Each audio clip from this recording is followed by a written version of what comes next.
to our chairman,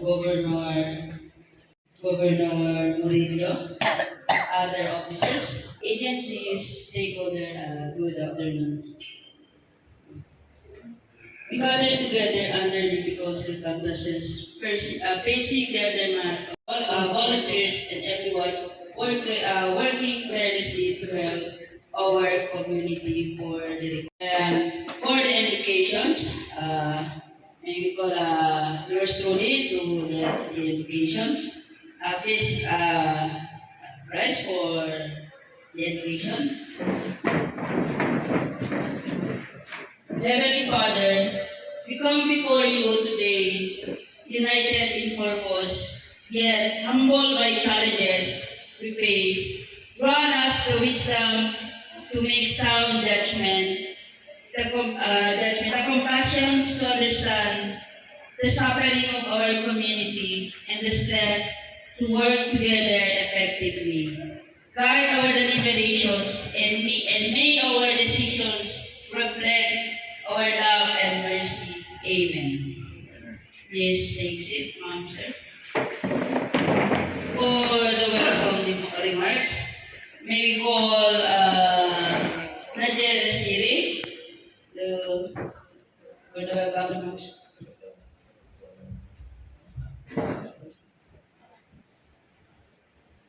Siri. To our government official, Honorable Victor Murillo, to our PDRMO, Attorney Kabalan, and to all our present today, good afternoon. And welcome to our Tarlac First DRMM Council meeting. Again, good afternoon, everybody.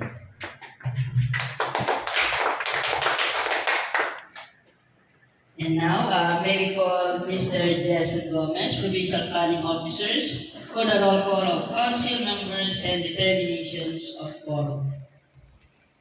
Mr. Chair, out of 20 members of PDR in council meeting are all present, so therefore there is quorum.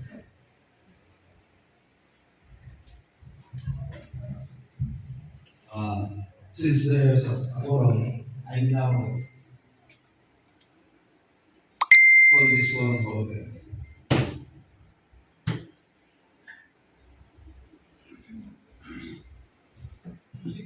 Proceed. Thank you, sir. And now we will proceed for the presentations and approval of agenda.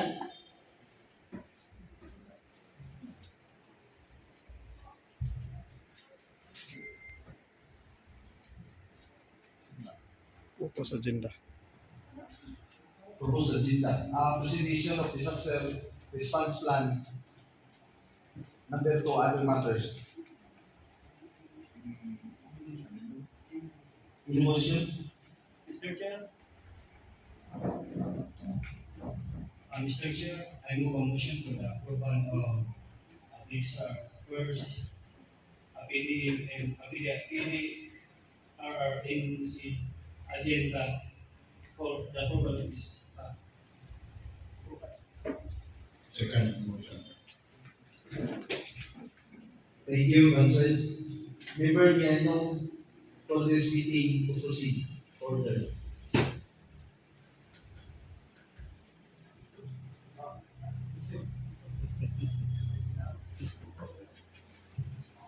Adoption, good. And now for Adoption. the presentations of the minute of meeting, may we call Police Colonel Rolly Lielakay.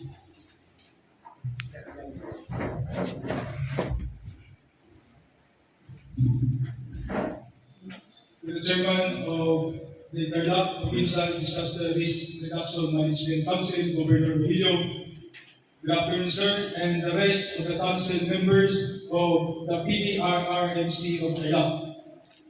As the Provincial Director of Tarlac Police Provincial Office, as member of this council, I have here the proposal and the deployment plan and disaster response for the upcoming Super Typhoon Bigaya that is forecasted to hit the province of Tarlac on the 29th day of March.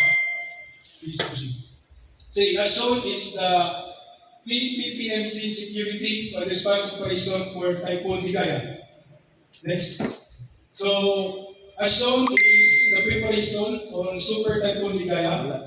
We already directed our Chief of Police to coordinate with the respective local disaster and risk reduction management council to PUMO for the activation and preparation as a consequence of the response for the upcoming Typhoon Ligaya. So there were already coordination made by some of the Chief of Police to the respective local disaster risk reduction and management council. And we already have conducted also an emergency meeting. So this meeting. Next.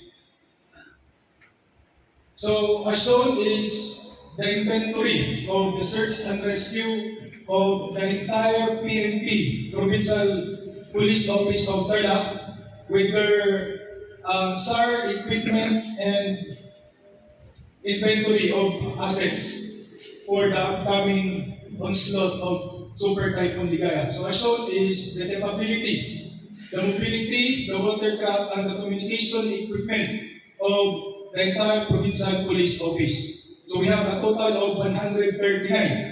So as shown also is the recapitulation and inventory of SAR box. So we have a total of 94 in the entire province of Tarlac. So we have 19 pliers, martillo, cross-cut and others. Next. So as shown is also the composition of the standby support force or the Provincial Reactionary Standby Support Force. As shown, we have a team of 4 composing of 32 members. Next.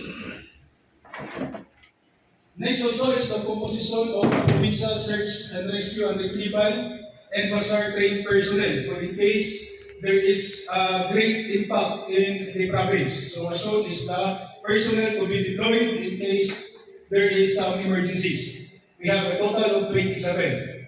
So for the capitalization of deployment, for the capitalization of deployment, we have a total of 1,057 active police officers who will respond for the upcoming typhoon in the entire province of Tarlac. Next, so those also are the identified evacuation center in case we need to evacuate some members of the community. We have identified 678. So, yung identified pero sa yung mga municipalities. Para lang, halimbawa, 36, Mukata. Yan.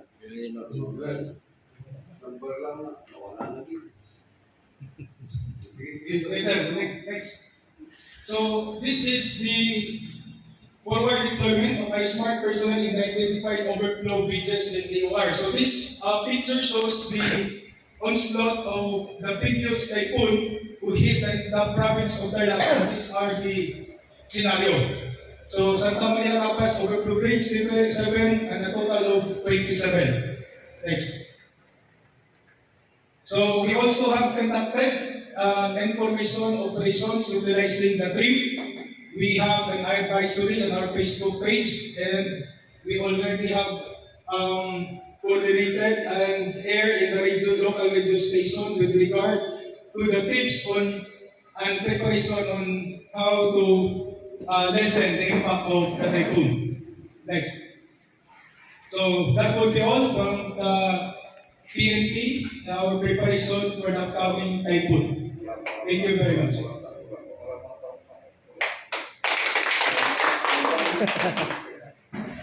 Yung capabilities mo, Sir, nandun sir. Wala.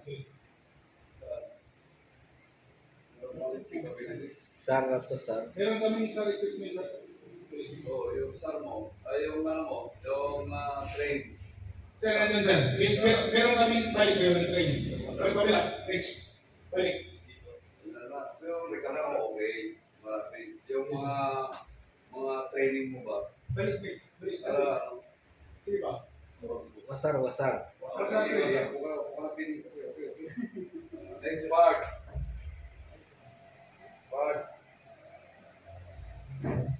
And now we'll come for the open forum. Mahaba yan, mahaba. Para hindi tayo magtagal. Okay, that's ka na ako. Kaya kasi kung pa pinagpupuro mo. So, hindi mo siya. Sige, data sa... Guidance na.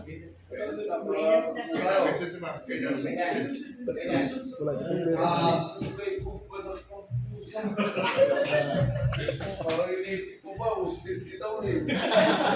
Thank you for all your participation in this conference. We have learned a lot today. And I'm confident that we are better equipped to address the challenge of disaster risk reduction. Let's continue to work together to build a resilient Tarlac. I would like to thank our speaker for today, Colonel Lakay. Thank you. Thank you. Thank you. Wala na buhatan.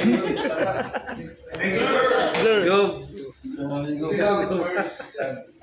Ganito kasi ang kwento niya.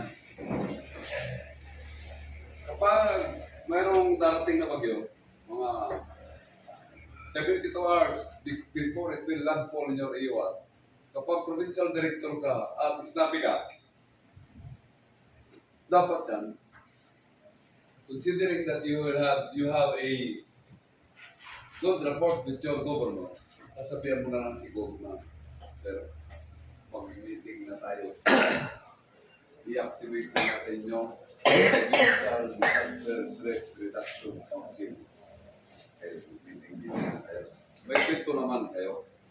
Yung kasi minsan ang hinahanap ko, may kwento kayo. There is a reason behind kung bakit kayo nandito. Mag-meeting kayo kasi may darating na rayon. Okay, before I go with the, some of the aspect of disaster, yung members muna ng council. Ang walang limit ang members eh. Pero halos nandito, nakikita ko naman, yung civic organization, at least 2 ito. Yung association ng magsasaka, association ng mga mag-iista, vendors, liga ng barangay, kasama yan. Iba rin yun yung liga ng mga barangay.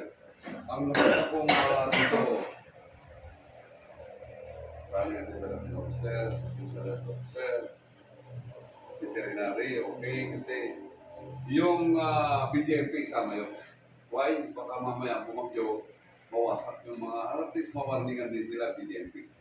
O yung wala dyan, fire marshal, fire lang, pero wala BGMP. O pagkaparehas ba yung fire at saka BGMP? Palusok ka na naman eh. O yung kademit, wala talaga kayo, kahit pustahan tayo ng Gismil. Gender and development, bakit ko tinatawag na kademit?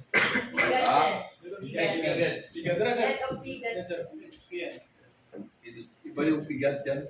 Yung mayroon talaga Provincial yung... Gender and Development, sir. Oh, pigat. Yes, sir. Oh, bakit mayroong pigat? Para sa LGBTQ members. Okay, good. Pero mayroong ano yan, yung mga sa LGBTQ members doon sa evacuation center. Sa program, good na lahat yan. Kapag inter-agency meeting, matik yan na lahat kasama. Isama nyo, hindi nyo i-monopolize ng PNP.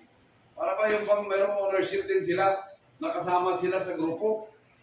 Kasi yun ang nangyayari sa atin eh. Kasi ang Vice Chairman ng Provincial Disaster Risk Reduction Council is the PNP. And at the same time, we are the Secretariat. Pag kinalabit kasi, pursuant to Republic Act 10121 attorney. No. Disaster yan. Yung responsibility ng PNP starts from the regional level up to barangay. Kaya kapag kayo nag-chief PNP, I would like to emphasize this. i-empower nyo yung barangay nyo. When it comes to disaster rescue, kasi responsibilidad yan ng pulis. Hindi responsibilidad ng fire yan. Responsibilidad ng fire yan. At saka nasa POP natin, number 1 sa police operation, yung disaster and rescue operation, police yan. Okay? So, yung sabihin na pag may baha, may landslide, hindi ko problema yan. Problema yung PDRRin mo yan. Police yan. Si PDRRin mo, walang capability yan. Maporma lang yan. Naka 4x4, di ba? Oo, naka 4x4. May magandang pick up. Pero basically, wala yan. Walang alam yan. Police pa rin yan ang gagawa. Sa sinasama ko ito, disaster, because disaster is basically typhoon, flood is very fast approaching. At least alam nyo yan, pag PD kayo, tama yan. Si PD, pag interagency meeting, para makita nila na matigas din yung PD, huwag mo palagi ikaw, pikado, ikaw po mo, ako nun, brief eh, mayabang ako eh. Memorize ko, what is going on? Ganito kasi yan sa South Cotabato. Sa South Cot, basically walang bagyo kasi napalibutan niya ng ranges. Hindi papasok ang bagyo yan kapag galing Jensan. Hindi rin papasok yan pag galing Sultan Kuta. But, South Cotabato will be affected by heavy rainfall. Pag sunod-sunod na 2 araw malalakas na ulan na walang puklat, walang tigil, matik na yan. Puntahan ko na sigod, daanan ko na sigod. Sabi ko, Sir Dudo, pabiting na ang bukas. Bakit? Eh, wala na, hindi na tumitigil ang ulan. And I've already given instruction to Chief of Police of Nurala, Banga, and the Chief of Police of Pulumulok, Tupi, Lake Cebu, and Tibuli to monitor landslide. Dapat yan. Bahala ka na dyan. Mga invitation, tawag-tawag lang naman yan eh. Kailangan kapag pulis ka, networking. Isang tawag mo lang, di prepare ka na ng program. Pag nag-prepare ka na ng program, dahil ba advocation, tatawagan mo na si DepEd. Halimbawa, bigyan mo, Madam, baka pwede nyo, to, tayo mag-advocation bukas, may meeting tayo sa disaster. Okay. Welcome remarks, pinangarin mo. Yung report of attendees, yung presentation of attendees. Si Dana, ano ba? Isama nyo lahat para ma-feel din nila na kasama sila sa council. Kaya yun ang purpose nun. Huwag niyong sarilinin. Kahit sa Municipal Disaster Risk Reduction Council, if you are the Chief of Police. Pag interagency, isama nyo yung mga other agencies of the government to become a part of the program. Kapag napapakita mo rin yung mga capabilities natin dyan pag pwede ka parang kumpante rin sila. Pag-uusapan na yun lang sa open forum, kung mayroon pa tayong may bibigay na relief. DSWD, sabi ni Governor, mayroon pa ba tayong mga pera? Yan. Budget, mayroon pa ba tayong pera? Marami pa sila tayong mga disaster fund. Yun ang tawag doon. Yung pundo sa calamity. Marami pa sir, ubusin natin. Hindi, huwag natin ubusin. Baka bigla na naman may dumating pa. So, di ba? Ganun yun. So, alam nyo kung saan yung mga evacuation center nyo. Identify nyo kung saan yung mga parang you know everything pag PD ka kasi. Ganun din kapag COP kayo, alam nyo lahat-lahat. Hindi yung puros lang mga magic. Nung PD ako, hindi lang yung Provincial Mobile Force ang may capability sa disaster, pati istasyon. Kaya may blue box yan, pati sa istasyon. May palakol, may ang isa sa mga nire-require ko ron, chainsaw. Kaya sabi ko, mag-request kayo sa municipal kay Mayor ng chainsaw. Hindi yung not necessarily yung malaki, yung pag nag-clearing ba ng kalsada. Policeman yan. Trabaho man natin yan. Meron kayong pang-clearing. Meron kayong mga itak. So, hindi lang yung pang-display. Sabi ko yan, yung itak nyo, gano'ng kapurol yan. Gano'ng katalas yan. Kaya ba yung mga, di ba? Kasi kayo din yan, mga problema. Okay, so from here, Tapos na kayo, pero you have to prepare. Sarang ano nyo, Romeo, ito, you are going to convert this into a PPO tomorrow. We will have inspection at on or about 9 o'clock. Then after that, I will turn over you to Soko. Doon na siguro ang lecture nyo, pinagpupilan natin, tapos yung mga inspection, and then you have your Soko. Then after the Soko, lunch tayo, then we will transfer sa amin ni Colonel Balisi, doon tayo